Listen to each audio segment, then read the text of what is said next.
Perkenalkan, nama saya Siska Putri Utami dari kelas B pagi dengan nomor NIM 322110061. Baiklah, di sini saya akan menjelaskan tentang apa itu belajar dan pembelajaran. Belajar merupakan kegiatan yang dilakukan dengan sengaja atau tidak sengaja oleh setiap individu, sehingga terjadi perubahan dari yang tidak tahu menjadi tahu, dari yang tidak bisa berjalan menjadi bisa berjalan, tidak bisa membaca menjadi bisa membaca, dan sebagainya. Belajar adalah suatu proses perubahan individu yang berinteraksi dengan lingkungan sekitarnya ke arah yang baik maupun tidak baik. Belajar setiap orang dapat dilakukan dengan cara berbeda. Ada belajar dengan cara melihat, menemukan, dan juga meniru. Karena melalui belajar, seseorang akan mengalami pertumbuhan dan perubahan dalam dirinya, baik secara psikis maupun fisik. Secara fisik, jika yang dipelajari berkaitan dengan dimensi motorik. Secara psikis, jika yang dipelajari berupa dimensi afeksi. Secara kognitif, jika yang dipelajari berupa pengetahuan baru. Jadi, pada hakikatnya, belajar pada ranah kognitif juga akan bersinggungan dengan ranah afektif dan juga dengan ranah fisikomotorik.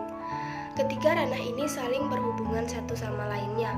Belajar adalah proses perubahan perilaku berkat pengalaman dan latihan.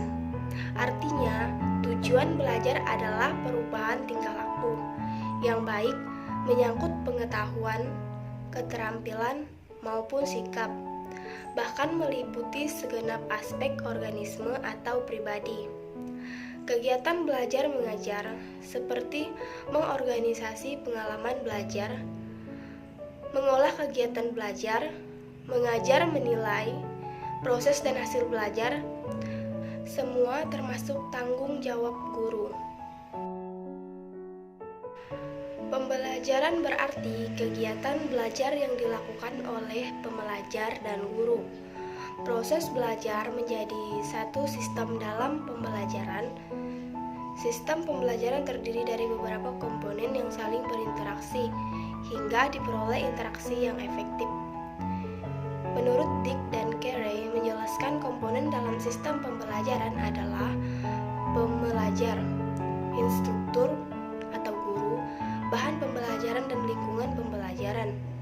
Dengan kata lain, komponen dalam pembelajaran merupakan upaya menciptakan kondisi atau lingkungan eksternal yang konduktif agar terjadi proses belajar atau kondisi internal pada diri siswa atau pelajar. Pembelajaran akan berhasil, guna, dan berjalan secara efektif bila dalam perancangan dan pengembangan bertitik tolak pada karakteristik pembelajar, mata pembelajaran dan pedoman pada kompetisi dasar, tujuan-tujuan pembelajaran yang telah ditetapkan atau indikator keberhasilan belajar. Belajar akan berhasil jika pembelajar atau siswa secara aktif melakukan sendiri proses belajar melalui berinteraksi dengan berbagai sumber belajar. Sedangkan pembelajaran itu sendiri merupakan suatu sistem yang membantu individu belajar dan berinteraksi dengan sumber belajar dan lingkungan.